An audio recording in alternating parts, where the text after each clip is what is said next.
with the additions that they have, 2 new offensive linemen. By the way, good morning, Boomer. How are you? Yeah, I'm great, G. Good to have you back. We're diving right in, man. I love this. This is like hardcore sports talk. Yeah. You obviously saw this, and you can't wait to talk about it. Yeah. I mean, I was shocked by this. I got to be shocked. I was. So that means they're either in the top 10 or they're in the bottom 10.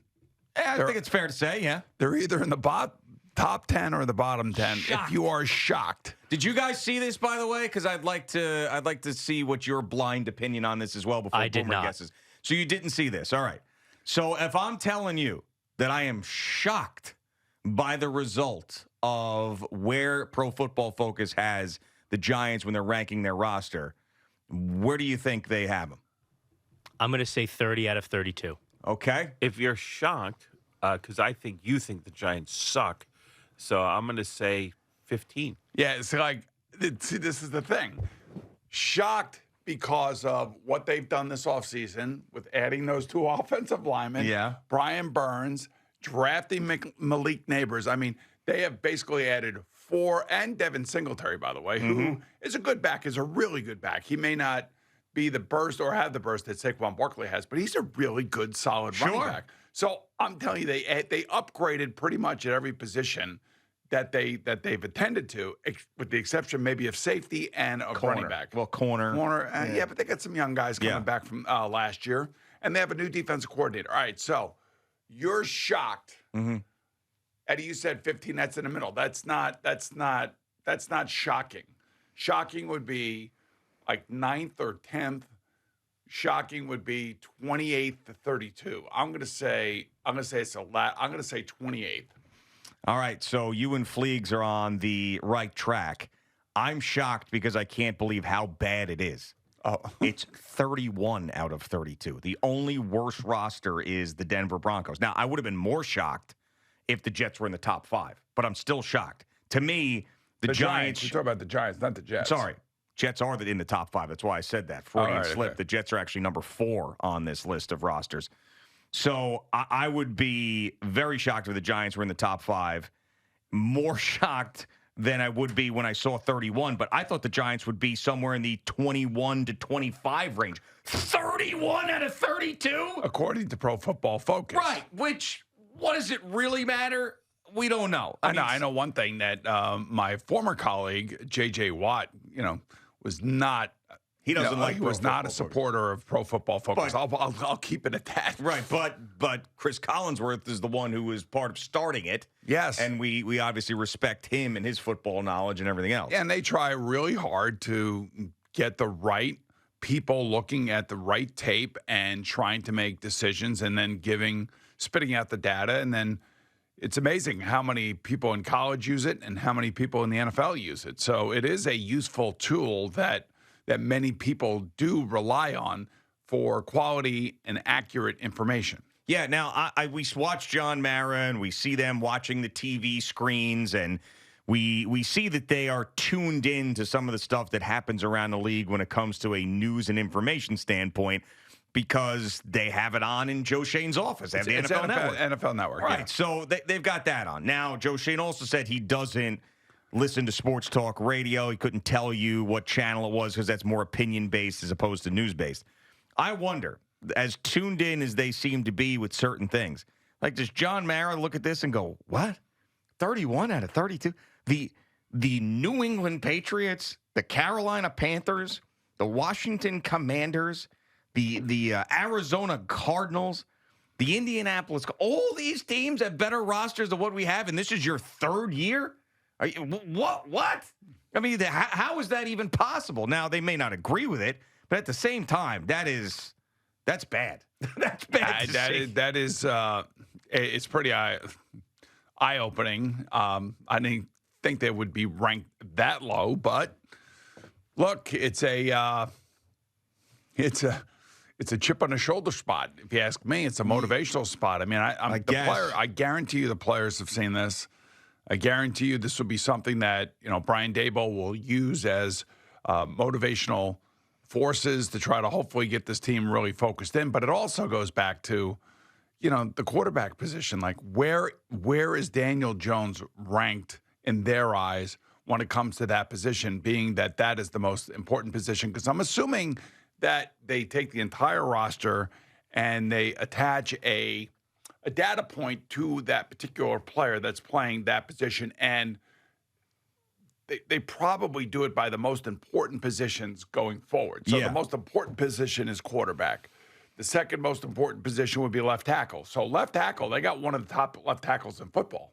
Yes, they do, and Andrew do. Thomas. Yep. You would think at defensive tackle that they are stacked there with Dexter Lawrence. 100%. You would think at edge rusher, they have two guys now. Kayvon Thibodeau continues to grow, and they have an established pass rusher in Brian Burns. You would think that those are pretty good. Yeah. The Illuminor signing and the Runyon signing. Illuminor was one of the most sought-after offensive linemen in free agency, and Runyon was also a sought-after player, and they were fighting with the Jets for him. That is right. And one of the reasons that, they walked into Joe Shane's office and said, we're probably going to have to go a little bit higher than what the Jets are offering simply because of Hackett and Rodgers. And you can see Joe Shane exasperated going, what? Yeah. I have to now negotiate against friendships? Yeah, well, yeah, I mean, and that is certainly part of it.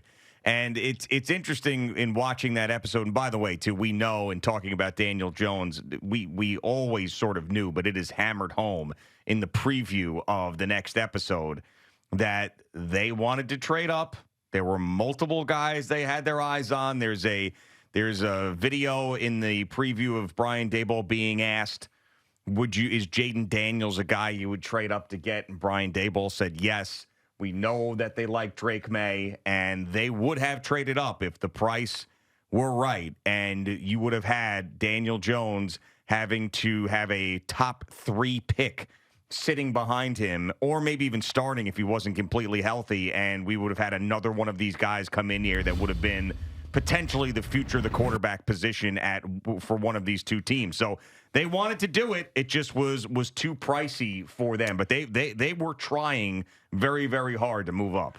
For Daniel Jones, it's going to be a tough year anyway. And there are going to be a lot of eyeballs on him. There are going to be high expectations for him. But had they been able to move up and draft, it would have just been miserable. It would have been horrific. Because whether it be Jaden Daniels or whether it be Drake May, I think more Jaden Daniels than Drake May. But if they would have gotten Jaden Daniels, it would have been, the fans would have been all over the Giants to play that kid. And it would have just been untenable for Daniel Jones. They would have had to move Daniel Jones, I think. I don't necessarily know that in this situation that they could have coexisted. I don't know how you could have. It's one thing to bring a guy in when you got a guy that's 38 years old and maybe he's towards the end of his career, kind of like what Atlanta's doing with Kirk Cousins and Michael Penix Jr. But I can't even fathom what that would have looked like had they been able to make the trade, and would they have kept Daniel Jones? That would have been the big question for me. And I would have been advocating you gotta move Daniel out of here, because I don't know how hard that would have been with the contract and the out at the end of the year and the dead cap and all that stuff. It might have been tricky, but yeah, that would have been very, very awkward. Obviously. I kind of wish this was being done a few years back when they were discussing the Daniel Jones contract extension.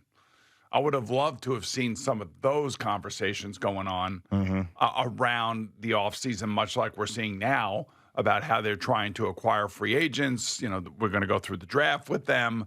And you got to realize that Daniel Jones is a human being. So he's got friends, he's got family, they hear things. They probably go to him and say, could you believe what they were saying? Could you believe the Giants were looking to trade up? Why do you think the Giants are looking to trade up? All this crap that he's probably had to deal with this entire offseason. So maybe he comes back stronger for all of it. I think maybe some of this is also fodder to get a fire lit under him. Sure. I mean, a great guy. It worked the first time. Hey, dude, great guy, awesome person, probably highly respected in the locker room, but not exactly what Shane and Daboll really want at their quarterback position in terms of personality types. Yeah, and they are now stuck with him for another year, and their jobs may be on the line because of it. And John Mara obviously was not happy about the Saquon thing. I don't know if he's gotten over that by now or not. But, I think John Mara was wrong on all of that. And I know that it hurts to see a guy that you drafted who was popular go to a division rival. But You could not go the extra mile for Saquon Barkley. You couldn't do it. I also think that part of him saying that he was our most popular player, I don't really want to lose him. I'm going to be sick to my stomach watching him in Philadelphia. I kind of feel like that was all set up for the Giant fan to see that the owner felt that way. Okay, but you don't think he really felt that way? I think he probably does feel that way, but they wanted to make sure that everybody knows that he feels that way. Okay. I mean, for what reason?